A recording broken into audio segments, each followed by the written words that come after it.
সঙ্গে দেখা করতে গেছিলেন একদিন, ঘরে মায়েশা ছিলেন না।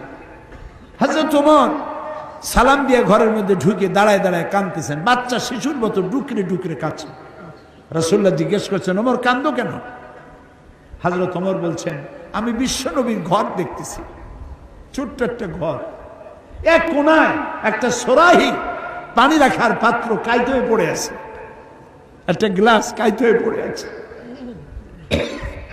আর এক কোনায় 1 কেজি কি আধা কেজি জব পড়ে আছে, আর রাসূল শুয়ে আছেন দড়ি দিয়া বুনানো একটা খাটিয়ার উপরে, চাদর নাই, বালিশ নাই, হাত মোবারক মাথার তলে দিয়ে শুয়ে আছে, পিঠ মোবারকে দড়ির দাগ কেটে আছে।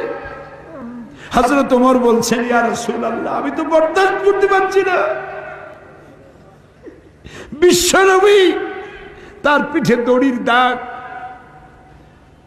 পানির পাত্র কাইট হয়ে পড়ে আছে, খাট নাই, বালিশ নাই, আপনি আমাকে অনুমতি দেন, আমি আপনার জন্য একটা তোষক বানাই নিয়ে আসি।